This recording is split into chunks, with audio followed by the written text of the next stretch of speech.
Imagine this. You're British. But it gets worse. Heading down to the local after getting into an argument with your missus after your favorite football team loses, suddenly, regretfully, just as you reach the pub, you're taken away to a place where the British people have been replaced with robots. Robots who want to kill you because, I don't know, killing people for sport is funny. Well, if you ever wanted to experience this reality from the comfort of your own home, then welcome to Sir, You Are Being Hunted, which I would just be calling Sir because the title is too long and I'm lazy. In Sir, you are a sir or madam, and you are, in fact, being hunted. Robotic geezers roam various islands, entirely bent on thrashing you until you squirm on the ground like a fish for a few seconds before departing from your mortal form. Your objective is to collect various pieces of an artifact that you can use to get out of Dodge and get yourself safely home, just in time for...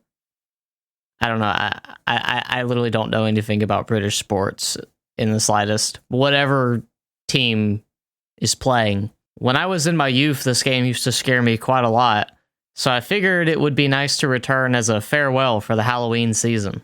I'm sorry, but just imagine waking up and remembering you're British. That'd be brilliant. It'd be brilliant because you could just go straight back to sleep again. The game has a pretty simplistic visual palette, but I like it.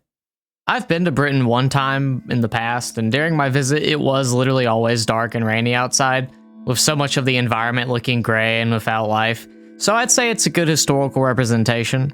The different biomes the sub-islands can have are distinct, but don't really change the gameplay itself.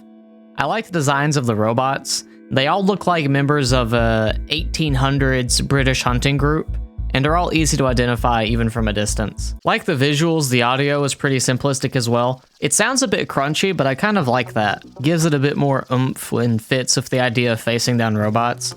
I don't really like the dogs though, I'm not sure what it is, but they sound... annoying?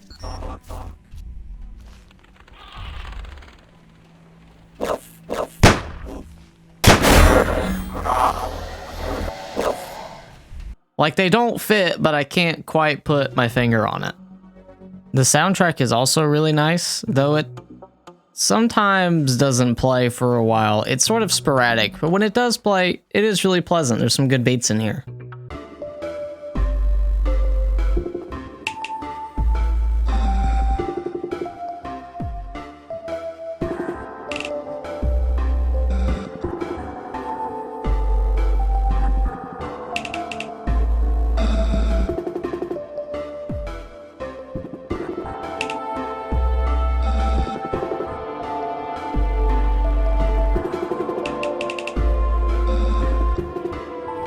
The game starts off simple enough. Collect artifact pieces, return them to the standing stones, and don't die while pursuing those two steps. Finding the artifacts is as simple as finding smoke, though sometimes it can be a campfire causing that. When you see smoke on a shoreline, that normally means you're near a piece. Just make sure you've got enough inventory space to carry it. Once you've got a piece, or multiple, you run back to the stones and save. Saving only happens at the stone or at a boat, so make sure you do so every time you visit either location. The only resources you need to manage are your health and vitality. Losing health is pretty self-explanatory. You get hit, you lose health. Just pop some bandages to stop any bleeding. And vitality is your hunger meter, more or less. Eat stuff, and it goes up. I'm pretty sure it's mainly there as a way to make you fill up your inventory space so you can't get the pieces as quickly, but I can't confirm that. As the game goes on, or as you gather more pieces, more robots start to spawn both in number and in type.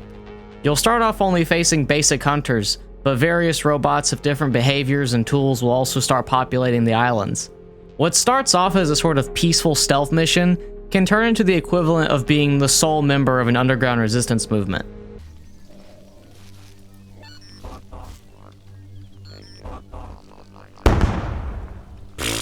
Only, the robots definitely want to know your location. Like your favorite Ubisoft open world title, you have two ways of dealing with combatants, stealth and combat. There's no long-winded skill trees giving plus 1% damage on a Tuesday or anything, of course, but those are your two opposite courses of action. You can lure robots to you, away from you, using bottles, trains, alarm clocks, and other gizmos. Or, if you've watched Braveheart, which I actually haven't, go for the more optimal play. God. That's right! That's right!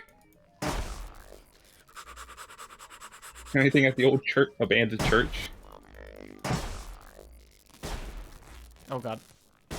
Oh god. Oh fuck. It's abandoned. Stealth works pretty well at the start. Less enemies means it's easier to actually keep an eye on where everyone's positioned. As the run goes on, it becomes a bit of a double-edged sword. Sure, you could lure that pack of robots somewhere else before you circle around, but who knows if the cavalry brigade that was a country mile behind you also heard that alarm clock go off.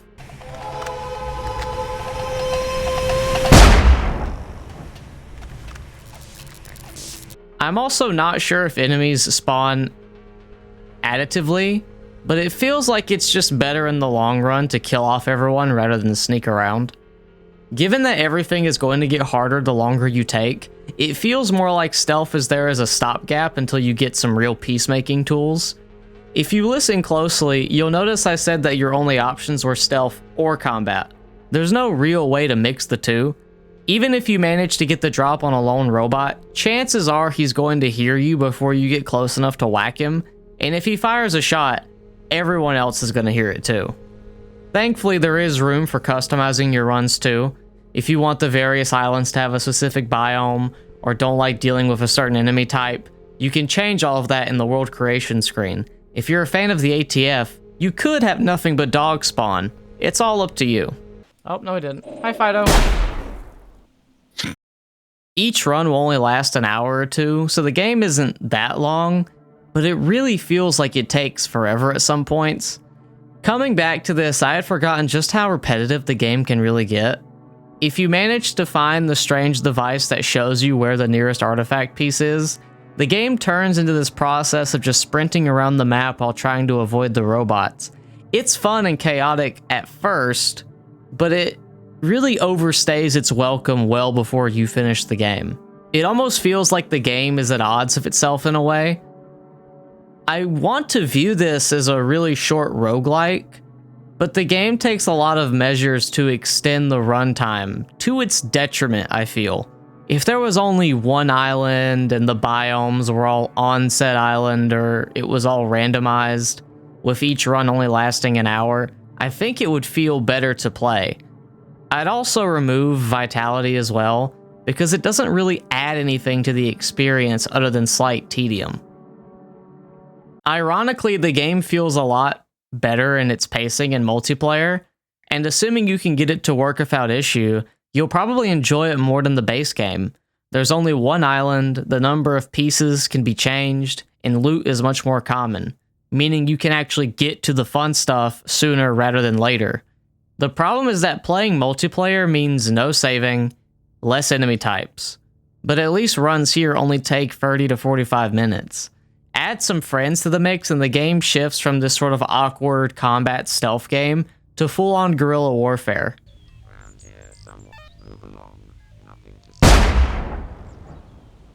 Did you shoot it? Yep. Is he dead? Should be. Oh yeah, that's how we do it in Calcutta. On paper, I would like to be able to recommend this game, but I just don't think the gameplay really holds up.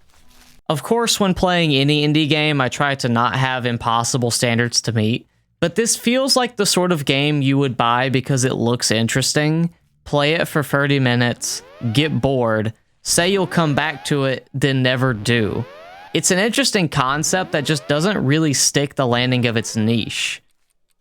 While I do think the game is more enjoyable with the rule set multiplayer has, I'm not really sure that's what the developers intended for the experience to be. There's also just not that much here, which is a shame, because it means there's not really that much to talk about. In 10 seconds, I could explain the entire gameplay loop.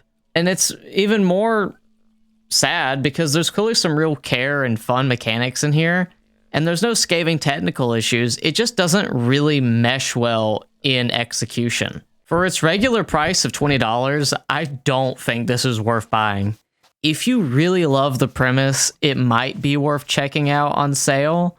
Even then, I'd recommend playing on the multiplayer version, even if you're playing solo. No matter what price you pay, this probably isn't going to be a game you come back to after you've completed it. From what I understand, there was supposed to be a remaster or a redone edition of sorts for the game released in 2022, but it just never happened. So who knows if this is going to be all there is for this game. Anyways, see ya. Your life! Don't be like that. I do understand. This obviously isn't the holiday that we'd planned. It's easy to blame me now that we're in a jam just because it's my fault. But it's clear, here we am. I mean, here we are. Look, here's the town. The machine's nearly fixed. That was close. Get back down and pass me the spanner and pass me the rivets. Don't pass out for God's sake. Oh, and pass me a biscuit. I fixed it. This is the moment of truth. No, there's not enough power for both me and you. I'll go and pop back. You might have a good scrap. Oh, I see you've been shot. That could be bad. Oh, good chap. Well, stiff upper lip. Quick cuppa. Good luck. It's just that there's no point in us both being stuck. Fight or flight. On the run or confront it. Either way, toodaloo. Good luck being hunted.